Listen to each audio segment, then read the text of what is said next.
Hello, everyone. Welcome to this episode of the Divorce Differently podcast, the latest in our series of divorce talks with Irwin Mitchell. This week, we're exploring the often overlooked rights of step-parents. We'll be looking at what options are available from adoption to other legal routes and what it really means to become a recognized part of a child's life. So for all of the step-parents out there, this episode is for you. It's aimed to help you understand your choices and the steps involved. To talk about this, I've invited Tara.smith. Tara is an associate solicitor in the family team at Irwin Mitchell, and she's based in Birmingham. She works across all areas of family law with a particular focus on fertility law, including surrogacy and adoption, both domestic and international. Tara also has extensive experience in high net worth divorce and financial remedy matters, as well as disputes concerning child arrangements. Tara, it's so nice to have you here today. Thank you for joining me. Oh, it's lovely to see you, Chloe. Thank you for inviting me. It's such an interesting topic. I'm a step parent myself, so it's something that really, resonates with me, and something that comes up a lot for families that are blending after divorce. And one of the main things I'd like to understand from you is just what kind of legal recognition can you get as a step parent? What are your options, really, if you want to have an official role in these children's lives?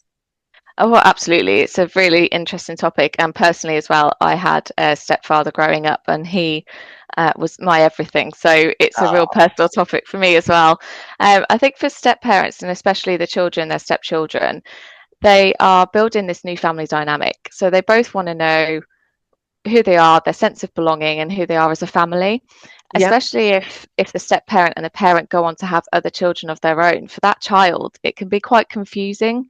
So there's methods of blending it to make sure that you're getting what your family needs out of this situation.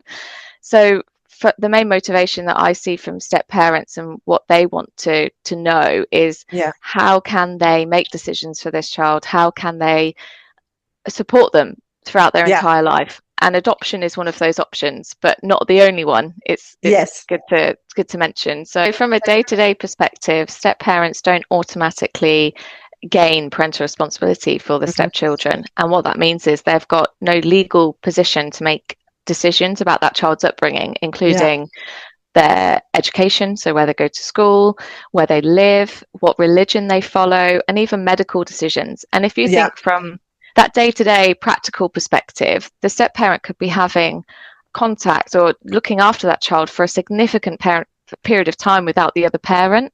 And what happens if they need medical intervention?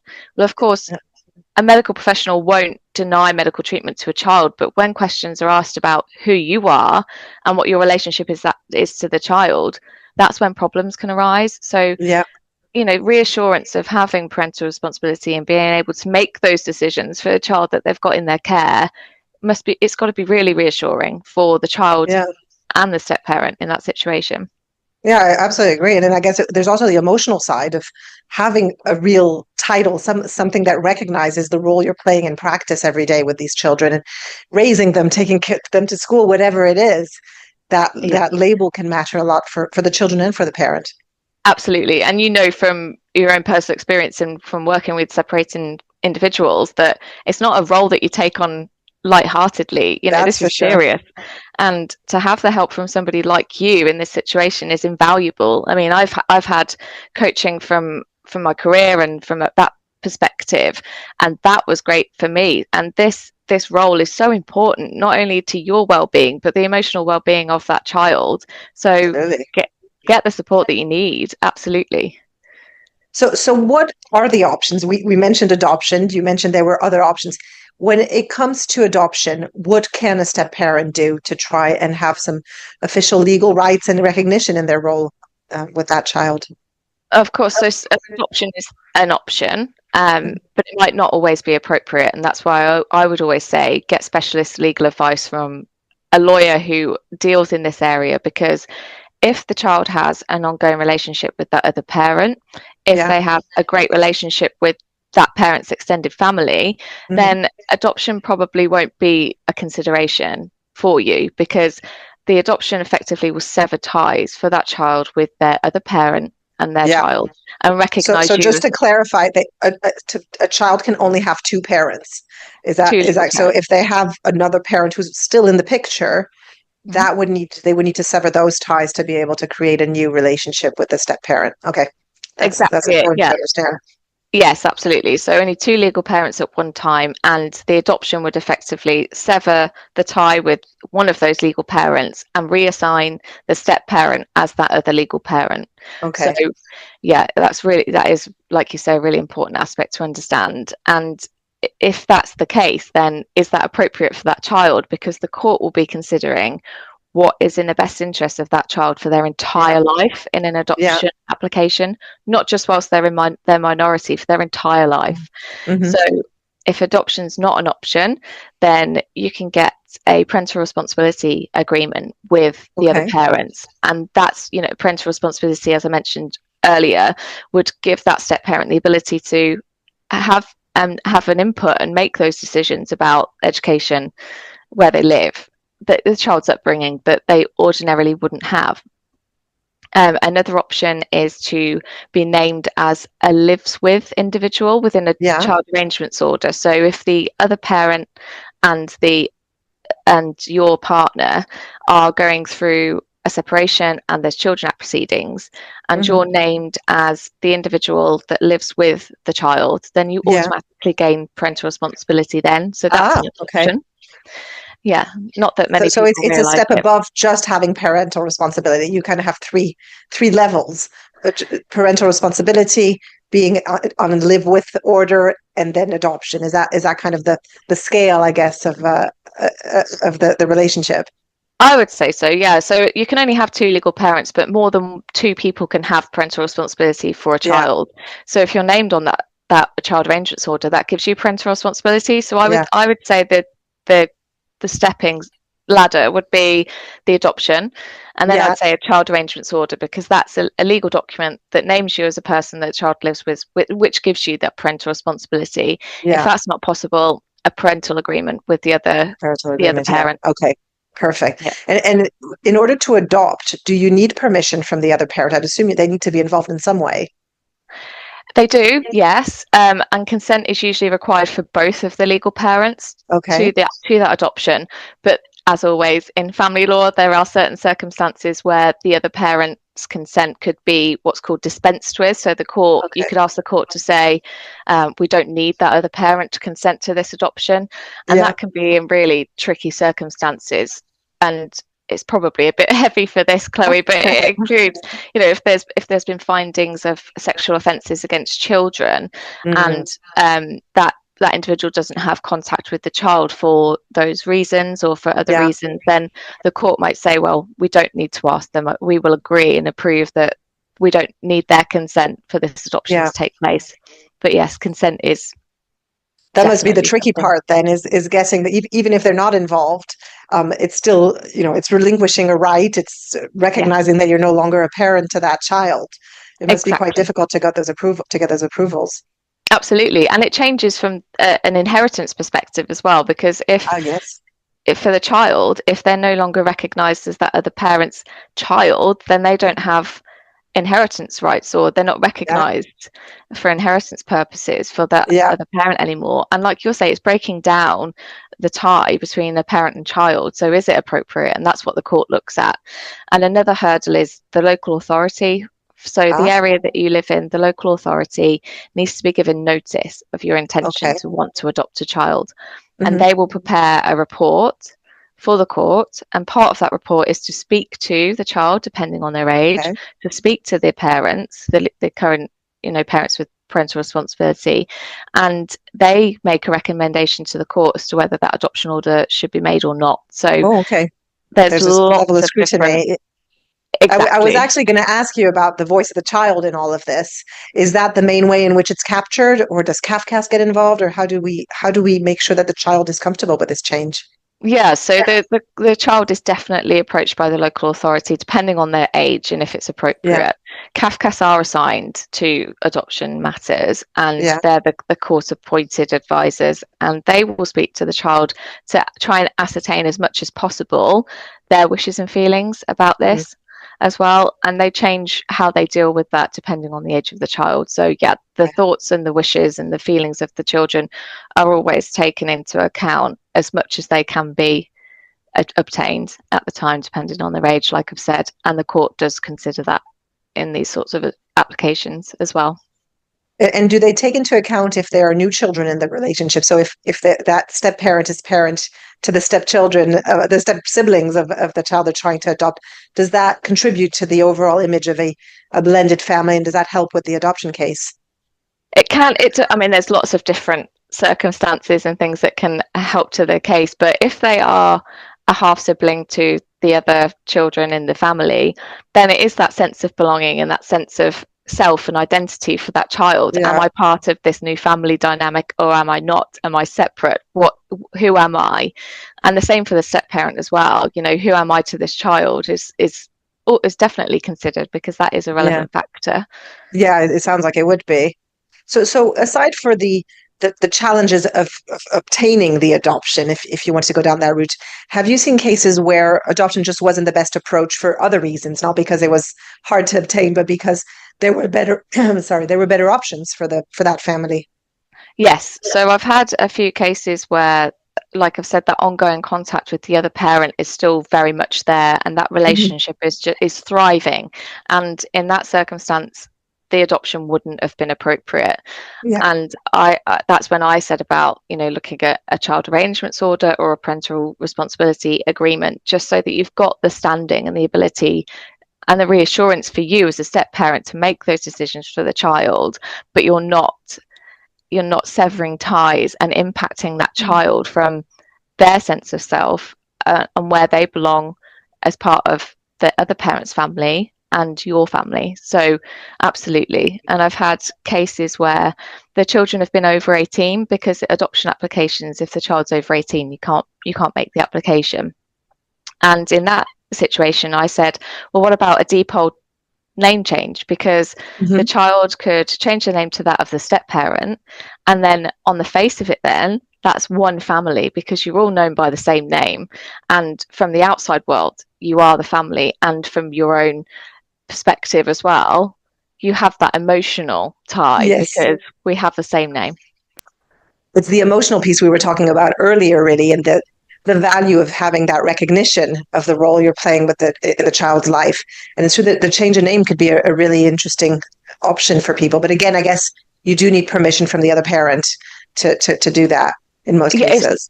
So if the child's over 18, no, they're considered an adult and they can do that by themselves. Under 16, you would need the consent of all individuals that have parental responsibility for that child. And you said earlier, and this is a recurring theme in family court matters, the best interest of the child are always at the center of the decision making. So how does the court assess that? How do they decide what's best for the child? Yeah, that's a really good question. So they'll look at, like you said before, the family dynamic. They will look into the background of the step parent. So there's those basic security checks to make sure, basically a DBS check against the step parent to make sure that they would be appropriate to look after this child.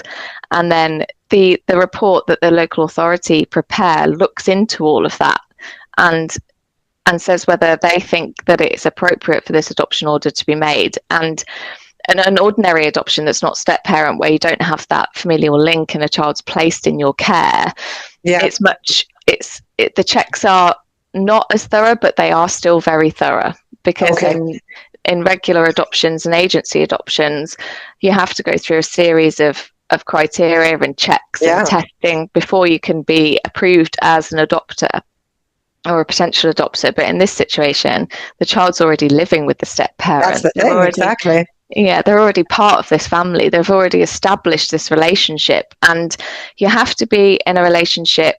So it's important to say that you don't need to be married to the other parent in order to make a step parent adoption application. Oh, that's good to know. Okay. Yeah, so you just need to be in what's called an enduring family relationship. And what that means is together for a certain period of time. And it's hard to specify what that time period is, because each local authority has its own thoughts on okay. that. So yeah, it can be. But I guess it needs to be more than a year or two. It's a significant period of time, ideally. Yeah, it needs to be enduring. So you're in this family, you've created these bonds, the relationship is there between you and this child. It's a secure relationship with you and the other parent. You know, for all intents and purposes, you are a family. It's just you want the step parent to be removed and to be recognised as that legal parent for the child. Yeah. So yeah, an enduring family relationship is really important, but you don't need to be married, and that's often what a lot of people don't know. So they come to you and say, well, I'd like to look at this, but I'm not married. Will that prevent me from making this application? But no, it doesn't, which is great. That's good to know, actually. And what's coming to mind is that the scenario where this step parent who's now, adopting this child, what happens if they separate or divorce from the parent? I'm hoping, and I think I know the answer, but that adoption is a permanent status, but the other two options you mentioned, are those less secure in that case? They are less secure. So if you don't have the child arrangements order with you being named as lives with, or that parental responsibility agreement, then you have no legal rights to that child. So it doesn't mean that you can't make an application to the court for contact with that child, but it does make it more difficult. It means that the court needs to give you permission to make that application. And that is another layer of stress, emotional intensity, and just in turmoil, because if the court doesn't grant that permission, what's your stance? You're not going to see that child. Yeah, that's really tough. You've raised a child and you're no longer allowed to see them, without the other parent's permission. That must be really hard. Very difficult. And I've acted for grandparents as well, who have been the step grandparents of these children for, decades, and they built up such a good relationship. But usually, children, when they hit 13, 14, they follow their own feet. They know who they want. They know who they want to spend time with, who they like spending time with. They've probably got access to a mobile phone nowadays, which is every parent's nightmare. But yeah, they have access to a mobile phone. They can contact that person if they wanted to. So it doesn't stop it, but it can make it more difficult. As long as you've got that good relationship with that child, it'll always be there. It's just how it looks in the future might be a lot different to how you imagined. Yes, I'm sure that's part of it. So if you had a lived with order and then you're no longer living with that child because you've separated from their father or mother, then does that then get revoked? Could that parent ask to revoke it? So it could be amended, but you could make your own application to the court and say, look, I have this child arrangements order, which names me as somebody that the child lives with. I'm no longer living with this parent, but I want my own child arrangements order now because we've separated, but we've got such a bond. And then the court looks at everything on a case-by-case basis and will say whether they think that application should proceed or it shouldn't, depending on the situation, the circumstances, and looking at the benefit for the child. Yeah, we've circled right back to that main point, which is the best interest of the children. That makes a lot of sense. So for people who are in a relationship with their step parenting, is there anything that you would recommend they do preventively to ensure that their rights are recognized and that they have, that recognition of the role they've played in that child's life, at this stage before issues arise? Mm-hmm.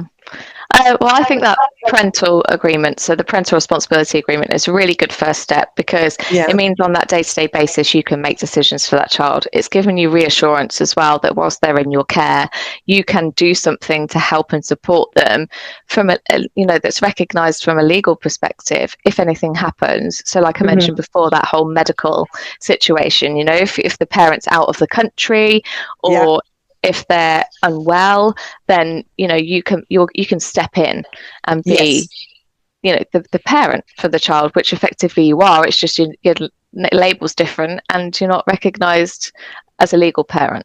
So that's a good first step because you've already got the support from your partner, and then you can speak to the other parent. It all depends on what the relationship dynamic is between you and your partner and their ex-partner. So of course.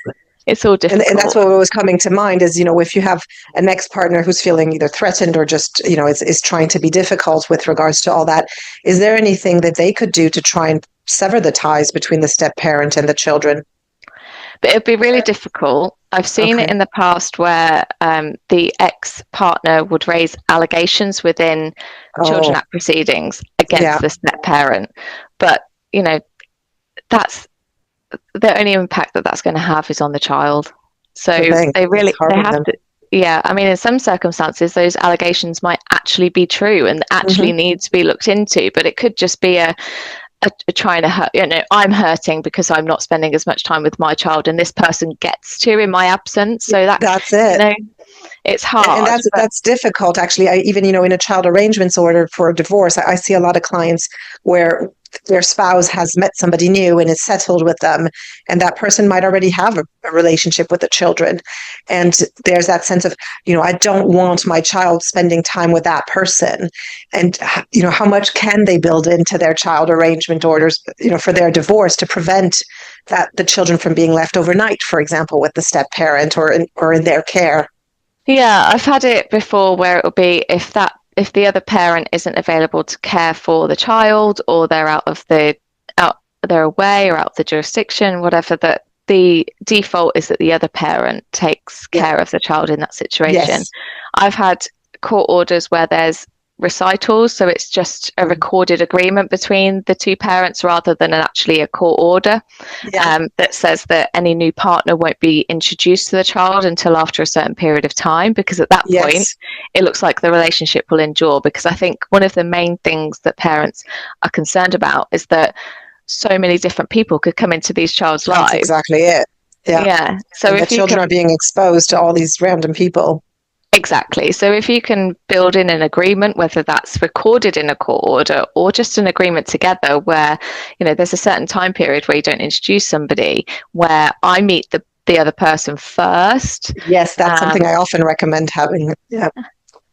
Absolutely. So, you know, from day to day what people need and want. And I think it's translating that to your solicitor so that we can help guide you on the best way to reassure you, but protect the child ultimately, because it's about their rights and their want to spend time with people who love them and who they love. So it's that balance, isn't it? I think that the way I see it, and you know, maybe from my own experience, is that the child is gaining another parental figure who loves them, who cares for them. It's not about replacing anybody else. It's really about that added value in their life. Exactly. It's not a competition, but it's hard. It's hard to put those emotions aside when you're in it, isn't it? Especially if you're the parent that hasn't moved on, or you're worried about, you know, the impact that this step parent could have on your child. You know, it's just that's where you would definitely be invaluable in that situation, because trust once gone is hard to rebuild, and that's part of the issue. Yeah, absolutely. And there's hurt. So, you know, there's that personal sense of abandonment that comes into play, and of being replaced. And sometimes I've seen cases where the children also feel like the step parent is trying to replace their birth parent. And so that's all the complicated dynamics that come into play with blended families. But this is all really helpful. Tara, just one last question. From the perspective of somebody who is step parenting and who wants to explore their rights, what would you recommend? What would be your top 3 tips in terms of things they should be doing? My top 3 would be get specialist legal advice from the outset, because you might have an idea about what you might want, but does that work from your family? So definitely get specialist legal advice. And within Irwin Mitchell, we have teams of excellence where you can really focus on what the areas are that interest you. So for me, my day-to-day is this type of work. So I can be the expert in that field. I can tailor my advice, and I can make it specific to that client and what their family needs. So definitely make sure you're getting legal advice, but the right legal advice is my advice. Specialist. Yeah, absolutely. A second tip is to get that support, whether that's friends, family, or from somebody like you, Chloe, to show you and build you up so that you're in this resilient place where you can really meet the needs of that child, meet the needs of your family and yourself as well. Yes, because this can be a really, really argumentative, really high emotional area. So you need to be psychologically strong to go through it. So definitely tip number 2, to get support. Tip number 3 is know your options. So once you've got that legal advice, you've got that in your armory to know how to protect yourself and how to protect your family. So look at those options and start actioning them, whether that's with the support of a solicitor or with your partner and with the other parent. Just start implementing things. But if adoption is something that you really want to look at, contact your local authority. So find out what it is that they need and they require and what their process is, so that you can start thinking about it. Because actually, if you want to make an adoption application, they have to have notice 3 months before you make this application. Oh, okay. So so they're and it sounds like they play a really important role as well in advising on whether the adoption is appropriate and in speaking to the children, etc. And the fact that the rules change from one local authority to another is also something to be aware of. So it's not necessarily enough to just speak to a friend who lives nearby. If they're not in the same authority, then it might be different rules that they had to deal with. Exactly, yeah. I mean, they all have to be guided by what's set in the legislation, which is the Adoption and Children Act 2002. But so for example, what is an enduring family relationship? Each local authority has their own ideas on what that looks like. So it's good to know from your perspective and where you're living what it is that they need from you. Yes. And is there specialist support? Because when you adopt through an agency, the agency gives you a lot of information and support. But this is a bit of a different scenario. Are there sources of support that people can reach out to? I would say somebody like you, Chloe, support definitely. There's lots of forums, whether that's on across social media, where you can get this support, but it's always dangerous. I think it's good from a surface level, but once you start getting into the nitty-gritty detail, that's where it becomes more difficult. But the local authority can signpost, and usually do signpost step parents to certain areas and certain organisations that can help. So they can get information there as well, and of course they can listen to this podcast. And listen to this podcast, absolutely. Well, thank you so much, Tara. It was really, really helpful. It's a topic that I didn't know much about, so I've learned a lot. Thank you so much for joining us. Oh, thank you for having me. It's lovely to be here. Take care.